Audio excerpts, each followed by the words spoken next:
y hoy vamos a hablar del comienzo de la obediencia y de la desobediencia. El comienzo de la obediencia y de la desobediencia.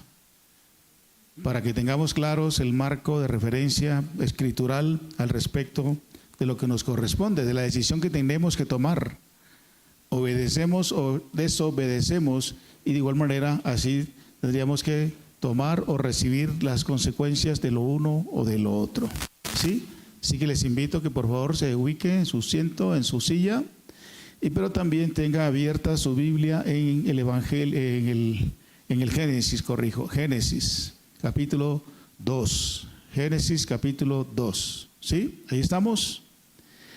Oremos. Padre bueno eres, gracias, muchas gracias por la noche de sueño, de descanso, de reposo, por este domingo, por este nuevo día, Dios, de bendición, también de adoración, de alabanza para ti. Gracias por la presencia suya en medio nuestro, por la presencia de cada uno de mis hermanos, niños, jóvenes y adultos. Muchas gracias, Señor, por tu palabra bendita, santa, inerrante, infalible. Grandes y maravillosas son tus obras. Queremos ser enseñados, corregidos, edificados. Queremos ser transformados conforme al modelo de tu Hijo Jesucristo. Por eso nos disponemos delante de ti, Señor, en esta mañana. Admitimos nuestra incapacidad e insuficiencia humana para obedecerte, para hacer tu voluntad. Por eso te pedimos, Señor, que nos renueves y nos des un espíritu obediente, resuelto a hacer solo tu voluntad. Oramos, Señor, que tu palabra corra, sea glorificada y haga la obra para la cual la envías para nosotros en esta mañana. Por los hermanos que no han podido venir o no vendrán, guárdales, cuídalos, protégelos. En el nombre de Jesús, tu Hijo nuestro Señor, te lo pedimos. Amén. Bien, les pido que por favor se ubiquen ahí o abran en sus Biblias. Génesis capítulo 2. Vamos a mirar algunos textos allí. Hoy vamos a hablar, recuerden, de el comienzo de la obediencia y la desobediencia. Y estamos diciendo que la obediencia es sujeción de la voluntad a la voluntad de Dios. La voluntad humana se sujeta, se somete a la voluntad de Dios, conforme Él así lo ha decidido. Así que, hermanos, toda decisión y acción humana tuvo origen y tuvo sus consecuencias. La obediencia y la desobediencia tuya y mía se originó con nuestros padres, primeros padres, Adán y Eva, así es. Ellos tenían todas las condiciones favorables para vivir bien, felices, contentos. Sin embargo, decidieron tomar sus propias decisiones. Y en consecuencia, así también vino lo que vino. Hoy vamos a tomar eso como referencia y les pido por favor su atención. Les pido por favor su concentración en las Escrituras. Busquen sus Biblias. Miremos lo que la Escritura dice al respecto del comienzo de la obediencia y la desobediencia. Primero, la obediencia se probó. Esa palabra es muy importante ahí. Se probó en la condición puesta para el hombre. Sí, porque Dios tuvo una condición, unas condiciones para el ser humano. Él tenía todo el derecho para hacerlo, porque Él es Dios, Él es el creador. Nada era, nada existía. Y Dios puso en el huerto a una pareja y puso las condiciones, porque el que crea es el que pone las condiciones. Así que miremos en Génesis capítulo 2, versículo 15 al 17. ¿Ya lo tienen? Ustedes me siguen ahí en sus Biblias, yo leo a favor de ustedes. Dice así Génesis 2, 15 al 17. Tomó pues Jehová Dios, ¿a quién? Al hombre, en términos generales, y lo puso en el huerto de Edén para que lo labrara y lo guardase. Y mandó Jehová, ¿a quién? Al hombre, diciendo: de todo árbol del huerto podrás comer, mas del árbol de la ciencia del bien y del mal no comerás, porque ciertamente el día que comas morirás. Hasta ahí, hasta el versículo 17 inicialmente. Entonces, lo primero que vamos a ver en esto del inicio de la obediencia y la desobediencia es que la obediencia de la primera pareja, que representa a toda la humanidad, fue probada por Dios y probada en las condiciones mismas que Él puso para la humanidad, para el hombre, en este caso representado en Adán y Eva. Dios probó inicialmente su disposición para servirle. la disposición que tenía Adán y Eva para servirle. El versículo 15 literalmente dice que Dios tomó. Él tomó a esta pareja, al hombre y a la mujer, y los puso en el huerto. Y dice para dos funciones o dos labores directas, para que labrara y lo guardase. Así que lo primero que Dios probó en la obediencia al hombre, bajo las condiciones de Dios, es que probó su disposición para servirle. Así como lo oyen, Dios probó al hombre inicialmente para servirle. Por eso lo puso en el huerto para estas dos labores. Primero, para que trabajara. La palabra labrar aquí indica eso también: trabajo, servicio, labor, realización, y entre otros usos que aparece la palabra hebrea en el Antiguo Testamento. Por ello, interesante, lo primero que Dios pone como condición al ser humano es que le sirva. Dentro del ámbito de la obediencia es que le sirva. Y lo puso en el huerto para que eso, labrara el huerto, trabajara con el sudor de su frente, con el trabajo físico, con las energías y capacidades que ya Dios le había dado a Adán y a Eva para que produjera el medio de su subsistencia. Efectivamente, sobre el huerto caía una pertinaz lluvia, un rocío frecuente, la tierra estaba súper fértil y era fácil que brotara lo que había en el huerto. ¿Qué había en el huerto? No tenemos de manera definida qué había, qué clase de frutas, pero había seguramente lo necesario, lo suficiente, lo adecuado para que Adán y Eva vivieran felices para toda la vida. Entonces el Señor puso esa condición. Hay que trabajar, muchachos. Aquí no se gana la vida ni la comida de balde. Hay que trabajar. Interesante eso, ¿no? Para que lo labrara. Y luego dice para que lo guardase. Implica cuidado, implica guardar, implica proteger. Eso es también Dios te prueba la obediencia y te da el medio de trabajo, el medio de subsistencia, te prueba qué tan fiel, productivo, responsable, diligente, comprometido vas a ser con tu trabajo que Él te dio, porque dice el texto que Dios fue quien lo tomó y lo puso en el huerto. Y luego dice, pero cuida eso. Cuida el trabajo que te di, cuida el medio de subsistencia que te otorgué para que de ahí te alimentes a ti y a tu esposa, en este caso de Adán, y en el caso nuestro haciendo la aplicación a ti, tu familia y los que estén bajo tu responsabilidad. Así que lo primero que Dios probó en la dinámica de la obediencia es la disposición que esta pareja tenía para servirle. 2. Dios también probó no solo su disposición para servirle, sino también su disposición para obedecerlo. ¿A quién? A la primera pareja, al ser humano que te representa a ti y a mí. Dice el versículo 16, y mandó, miren cómo arranca ese texto, una orden, autoridad. El que manda es el que tiene la autoridad, ¿verdad? Y mandó pues Jehová Dios al hombre y lo puso en el huerto de Edén, el 16, y mandó Jehová Dios al hombre diciendo, de todo árbol podrás comer. Entonces, lo segundo que Dios probó en la dinámica de la obediencia al ser humano fue su disposición para obedecer. Dijimos primero para servir, ahora para obedecer. El Señor dio privilegios a la libertad del hombre, claro, nótenlo, en el versículo dice que el Señor mandó, pueden comer todo lo que hay en el huerto. Esto es privilegio, eso es honor y libertad implicada, porque también dice había toda clase de árboles, de todos los frutos que Dios estableció en el huerto. Vuelvo y repito, ¿cuáles eran? No tenemos ni idea y eso no es importante. Lo que es importante es lo que Dios está haciendo a favor del ser humano. Todo lo que hay en el huerto, eso es libertad, eso es honor, todo puede comer, eso es bendición. Entonces Dios lo primero que hizo para probar la disposición de obedecerle es que le generó privilegios, bendiciones, abundancia. Entonces Él dio libertad al hombre para obedecer, pero luego también el Señor estableció límites a la libertad, a los honores, a los privilegios, a las bendiciones que le concedió en el huerto para comer todo lo que había en el huerto, pero luego pone una condición, una solita. Dice el versículo 16, más del árbol 17, más del árbol de la ciencia del bien y del mal no comerás. Así es, los seres humanos tenemos privilegios, tenemos bendiciones, tenemos libertad, pero también tenemos deberes, también tenemos límites, también tenemos responsabilidades que cumplir, a las cuales atender. Entonces Dios puso límites.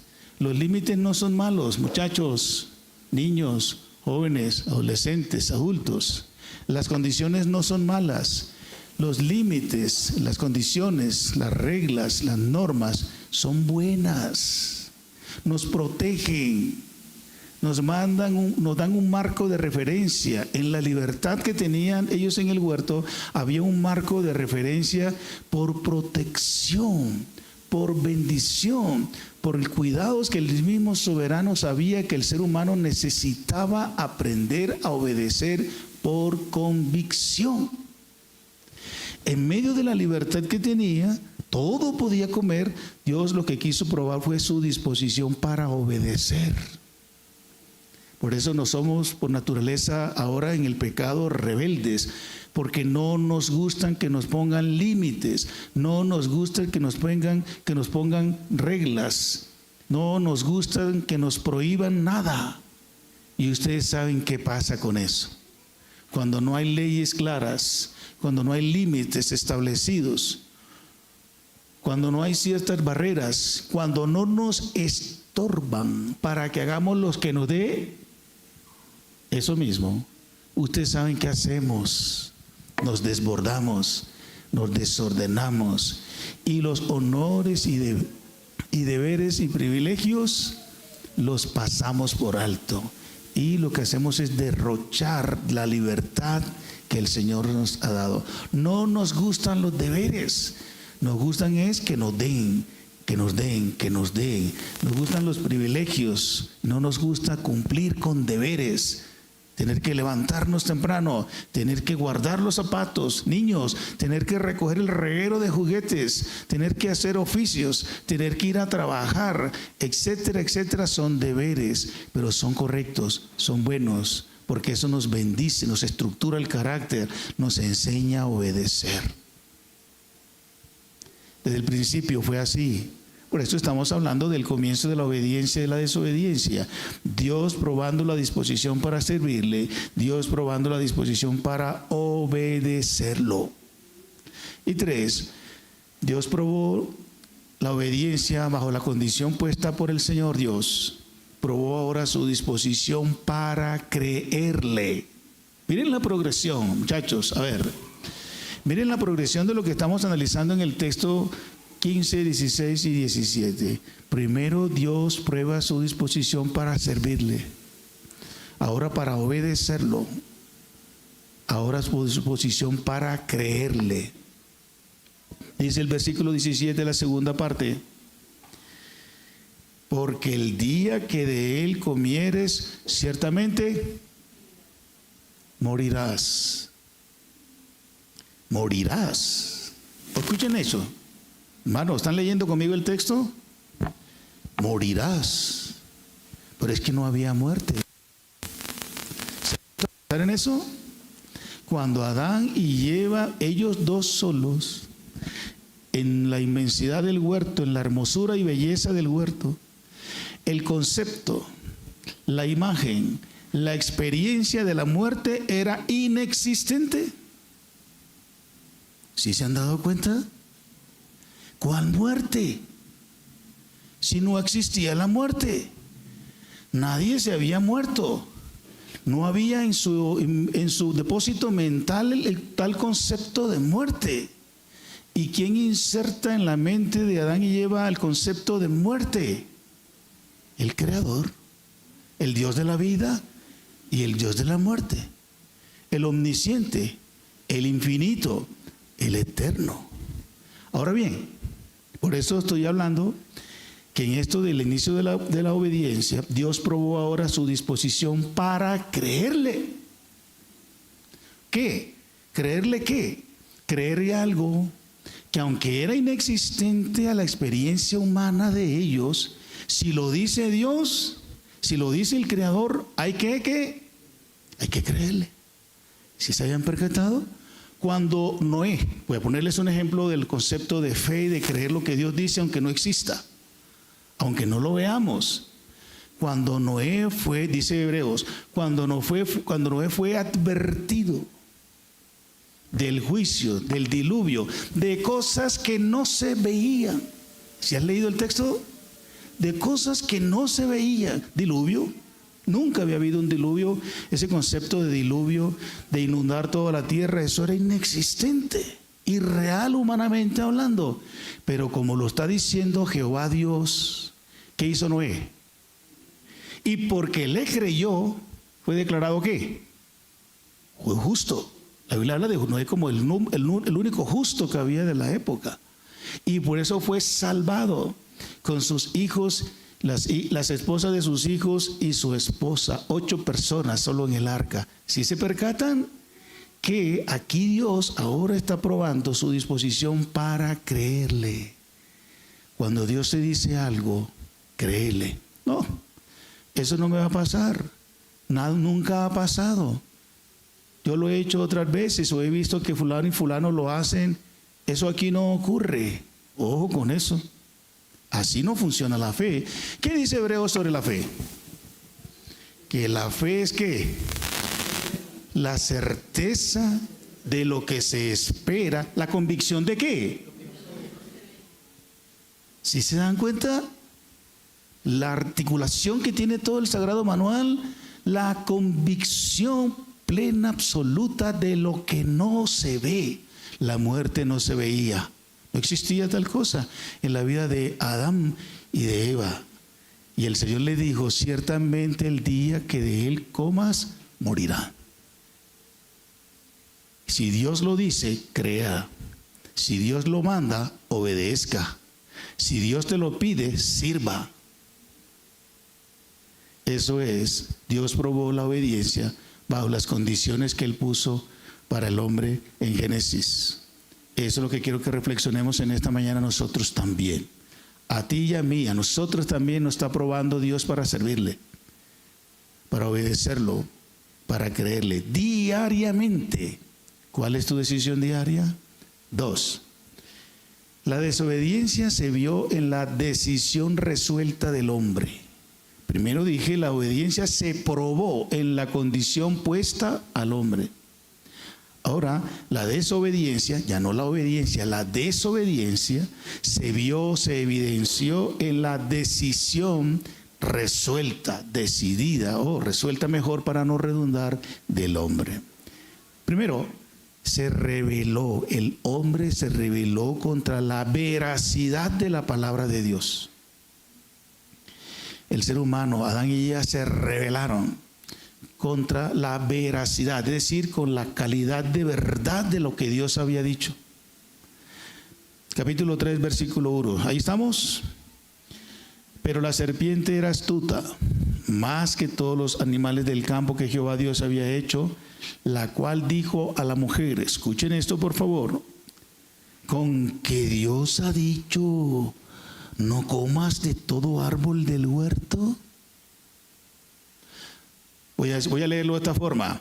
Con que Dios ha dicho que no comas del árbol del huerto. Pero si yo leo así, con que Dios ha dicho que no comas de todo árbol del huerto. Yo no estoy imitando a la serpiente. Solo estoy intentando ponerle el sentido de lo que Satanás quiso producir en Eva y lo logró. Eso importa. Como se diga, la intención, el tono, la forma como se diga una mentira, se convierte en una verdad para la persona. No que la mentira se convierta en la verdad. La mentira siempre es mentira, pero la manera como se dice, la motivación, la entonación, como si se diga, va con la intención de motivar las emociones. Y lo logró. Entonces, Aquí estamos viendo que hubo una respuesta de Eva. Por eso digo que ella y Adán se rebelaron contra la veracidad de la palabra de Dios. Esta veracidad fue puesta en duda por Satanás. Esa expresión, así es, con que Dios dijo eso, ahí está esa frase cargada de veneno, de duda. Eso fue lo que él quiso sembrar en el corazón de Eva y lo logró. Entonces, luego esta veracidad fue adulterada por Eva, versículos 2 y 3. Ante la duda, cuando Satanás dice, con que Dios ha dicho no comáis de todo árbol, ¿dónde está la mentira ahí? Todo árbol. ¿Dónde está la duda ahí? ¿Con que Dios ha dicho? Entonces, esta veracidad de la palabra de Dios fue puesta en duda cuando esta mujer responde de una manera distinta. Y la mujer respondió a la serpiente, del fruto de los árboles del huerto podemos comer, pero del fruto del árbol que está en medio del huerto que dijo Dios, dijo, ojo con eso, dijo Dios, no comeréis de él, ni le tocaréis, para que no muráis.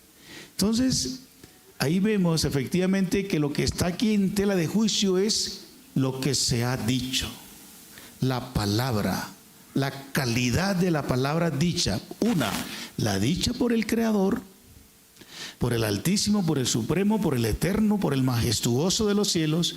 Y otra palabra, otro dicho, lo dicho por Satanás. Listo. Y por supuesto, replicada por Eva y adulterada por Eva. Por eso digo que esta veracidad de Dios, la palabra de Dios, fue adulterada por Eva, porque ella le agrega, ni le tocaréis, jamás Dios dijo eso. Entonces miren, aquí lo que hay una pugna es en quién le vamos a creer. Si a la palabra dicha por Jehová Dios, el Creador, el Supremo, el Altísimo, el que nos dio este hermoso lugar que no nos costó nada, que Él nos los entregó para cuidarlo, para labrarlo, para trabajar y sacar el fruto de Él, que nos generó todas las condiciones favorables para vivir de lo lindo. Ahora viene este aparecido, quién sabe quién es, y nos pone a dudar, nos dice no van a morir. Ojo con eso, Dios dijo que sí, ahora viene este y dice que no.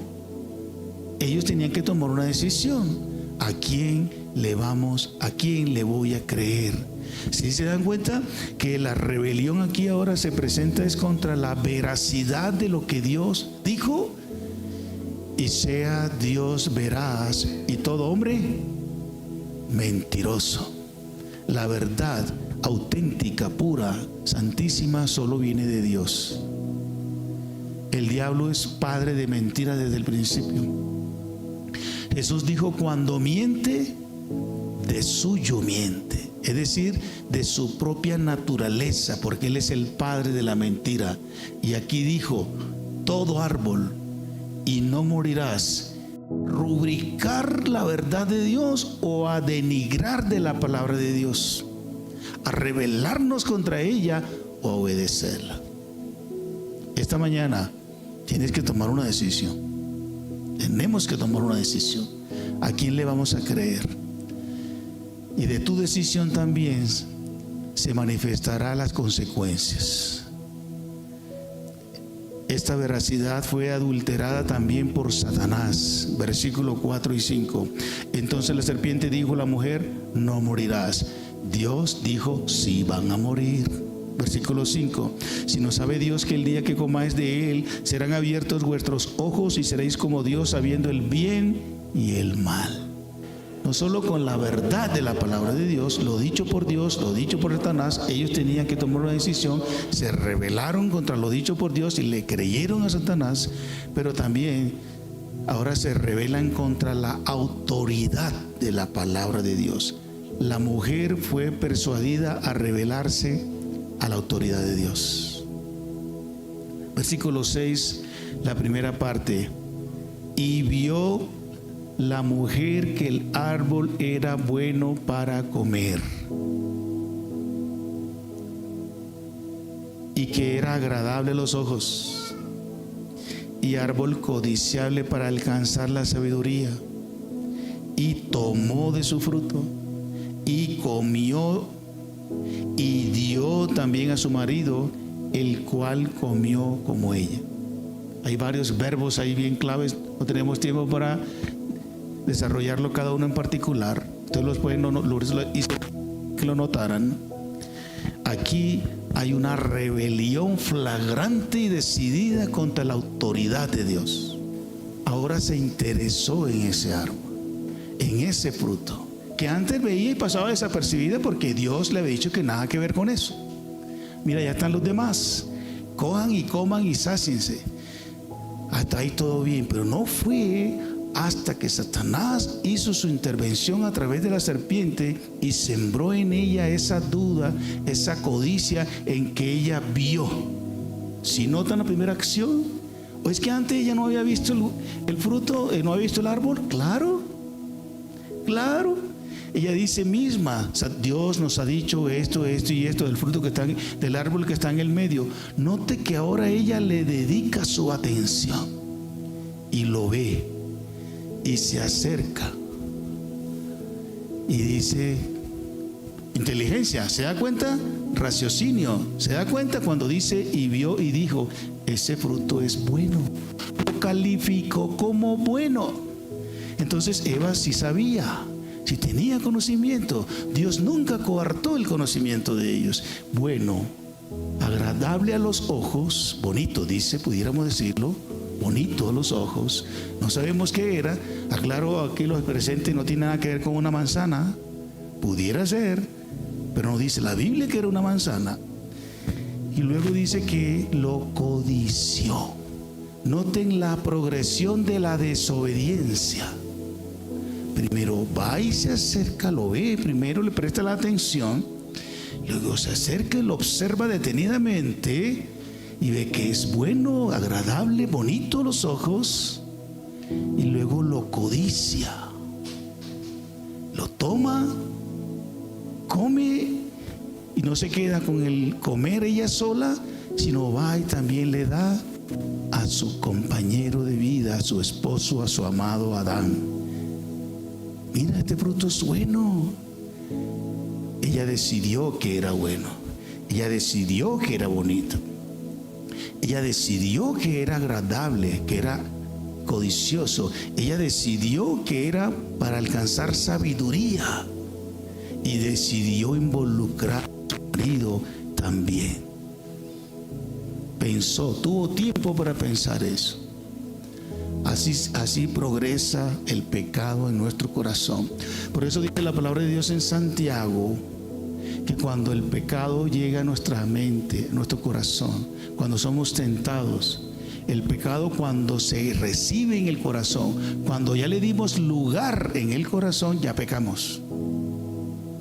Por eso, en la medida, mis queridos hermanos y hermanas aquí, los Adán y Evas aquí presentes, cuando ya sabes que algo es pecado porque el Señor Dios lo ha dicho, no desde tu punto de vista, no desde tu raciocinio, no desde la formación teológica, social, familiar, educativa tuya, no, y no, y no, es porque Dios lo ha dicho.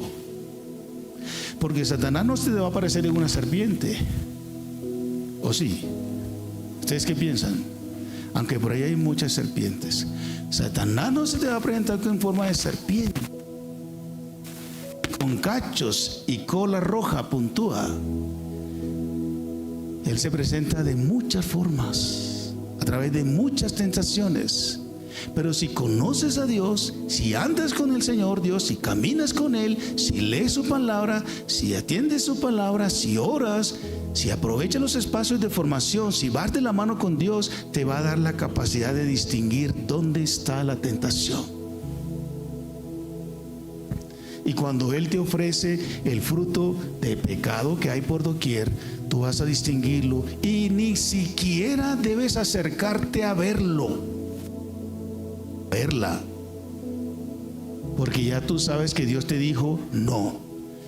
Sea las drogas, sea cualquier vicio, sea cualquier adicción, sea pecados sexuales, dineros, sea fama, lo que a ti te sea ocasión de tentación. Tal vez lo que a mí me tienta no sea lo tuyo, tal vez lo que a ti te tienta no sea lo mío. Eso tienes que aprender a distinguirlo. Y ya lo tienes claro, entonces ni siquiera vayas a verlo. Ni siquiera gires tu cuello, tu mirada, tus ojos a observarlo, porque eso fue lo que hizo Eva. Y luego no te acerques a él, porque ya vas el segundo paso, ya estás más cerca de caer. Y luego no lo califiques, porque ya le estás dando lugar en tu corazón. Ya tú sabes que es el fruto que el Señor prohibió para ti. El Señor te puso ese límite para guardarte, porque te ama, porque quiere tu bienestar, porque no quiere destrucción para ti, no quiere tu mal. Tiene para ti pensamientos de bien, de bienestar y no de mal. Ya tú sabes que hay algo que te es ocasión de caer, ni siquiera lo mires, ni siquiera te acerques, ni siquiera lo describas ni califiques. Y ahí sí, ni siquiera lo toques, porque ya estás dando pasos a caer. Y dice la Escritura que debemos huir de las tentaciones. Eso no es cobardía. El que huye del pecado no es un cobarde, es un valiente. No le mentiras. El diablo te dice: véjalo, cristiano, y que cristiano, y apenas le puse esa tentación y enseguida salió huyendo como un perrito miedoso. No importa, que diga lo que le dé la gana, tú le vas a creer a tu Padre Celestial. Amén. Si Él dice que eso te hace daño, aléjate, pero ya. Obedécelo, porque la desobediencia busca que te rebeles contra la palabra de Dios y contra la autoridad de Dios. Cada vez que pecamos, le decimos al Señor: Dios, no me importa lo que digas, no te voy a creer, no te voy a obedecer, no te voy a servir. Eso es lo que hacemos. No importa lo que el Padre ha mandado, le creemos al mundo, le creemos al pecado, le creemos al diablo. Y le damos más autoridad al diablo sobre nuestra vida. Por eso dice el Sagrado Manual: no se enseñoree el pecado sobre nuestro cuerpo mortal, ni lo obedezcáis, porque habéis sido comprados por precio. Consagren sus cuerpos al Señor y sirvan al Señor con todo su cuerpo, alma y espíritu. Y termino con esto. La desobediencia generó daños graves al hombre. Les recuerdo lo siguiente: la obediencia se probó en la condición puesta para el hombre. La obediencia se vio o se evidenció en la decisión resuelta del hombre. Se rebeló contra la veracidad de la palabra de Dios y se rebeló contra la autoridad de Dios. Y 3, ahora eso trajo consecuencias. Desobedecer al Señor. Primero, produjo la pérdida de la inocencia. Capítulo 3, versículo 7. Entonces, nota, entonces fueron abiertos los ojos de ambos, porque Adán también comió voluntaria y conscientemente. Entonces fueron abiertos los ojos de ambos y conocieron que estaban desnudos. Entonces cosieron hojas de higuera y se hicieron delantales. Y oyeron la voz de Jehová Dios que se paseaba en el huerto al aire del día, y el hombre y a su mujer se escondieron de la presencia de Jehová Dios entre los árboles del huerto. Mas Jehová llamó al hombre y le dijo: ¿dónde estás tú? Y él respondió: oí tu voz en el huerto y tuve miedo, porque estaba desnudo y me escondí. Produjo la pérdida de la inocencia. Es decir, hasta ese momento Adán y Eva eran limpios, puros. No había pecado alguno en sus conciencias, mucho menos en su actitud, en sus respuestas a Dios. No les digo, veían el árbol ahí, pero no pasaba nada. Ellos estaban desnudos, con sus genitales desnudos, y no pasaba nada. No quiere decir eso que no se amaban, que no se deseaban, no quiere decir eso. Lo que no había en ellos era malicia, morbo, concepción más allá del amor, de la relación íntima y de la valoración y belleza del cuerpo femenino y masculino que Dios creó. Pero a partir del pecado eso se pierde, eso queda afectado. La obediencia destruyó la inocencia de la desnudez. Sí, la desnudez es bonita, porque así nos hizo Dios, sin vestido, porque si Dios hubiera querido crearnos con un vestido lo hubiera hecho. Pero Él creó sin vestido al varón y a la mujer, y se veían y se amaban y se gustaban, pero se respetaban, se valoraban. Era una atracción pura, limpia, desprovista de malicia, de codicia, de inmoralidad. Ahora no es así. Ahora es egoísta. Ahora él quiere satisfacer sus propios deseos sexuales solamente, y ella también. Y hay esa pugna en ese sentido y otras interpretaciones y descripciones, ¿verdad?, del cuerpo varonil y de la mujer.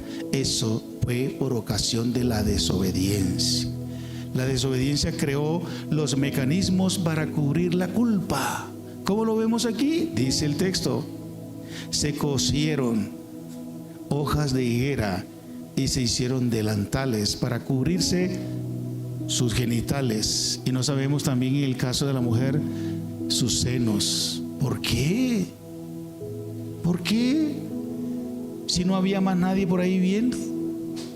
Solamente Adán la veía a ella y ella veía a Adán. Eran marido y mujer, eran esposos. ¿Por qué tienen que cubrirse? El pecado trajo eso, que ahora aún a ella le da pena, vergüenza, tiene prejuicios de que su esposo la vea. Eso no debe ocurrir entre esposos, pero eso ocurrió en la primera pareja. Cuando eso ocurre entre esposos es que hay un problema, un trauma entre nosotros. Hay una incomprensión de la relación íntima, de la relación sexual, de la relación conyugal. Cuando eso ocurre hay algo que corregir en nosotros. Conocí de una pareja ya de adultos, ya él murió, con hijos adultos, que en la habitación, cuando ella se iba a vestir, no permitía que él entrara a la habitación. Y cuando iban a tener la intimidad sexual, ella tenía que apagar el bombillo, el bofoco, como le llaman, la luz, y no se permitía que él la viera desnuda. Pero es su esposo. Hace años viven juntos, tienen como 5 hijos adultos y todavía con ese trauma. Algo pasó en esa mujer. El pecado, que eso no te esté pasando, eso es causa del pecado. El cuerpo es para la gloria de Dios y para la relación sexual en el matrimonio. También produjo el origen del temor, versículos 3 al 8 que ya leímos. Cuando el Señor Dios hizo su aparición en el huerto, como era usual. Eso de hacer la aparición en el huerto es un antropologismo. ¿Eso qué quiere decir? Que no es que Dios estaba y vino, porque Él es omnisciente, Él siempre está. Pero se habla en términos humanos para que podamos nosotros, los que leemos al Sagrado Texto, comprender el encuentro de Dios para este diálogo confrontativo con el ser humano, porque Dios siempre está. Él no necesita llegar. Ojo con esto.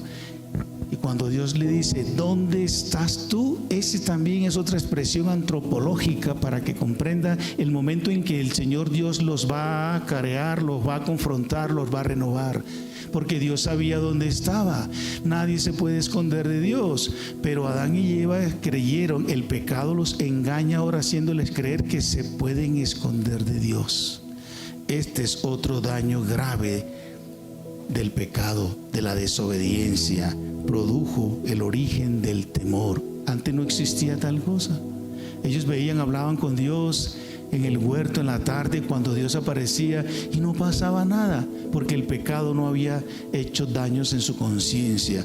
Ahora su conciencia está afectada y ahora ven a Dios con otros ojos. Así como ella empezó a ver el fruto con otros ojos, ahora ven a Dios con otros ojos. La conciencia está manchada. El temor nació de la desobediencia no admitida. Versículo 8. Y oyeron la voz de Jehová Dios que paseaba en el huerto al aire del día, y el hombre y su mujer se escondieron de la presencia de Dios entre los árboles del huerto. Así que el temor nació de la desobediencia no admitida.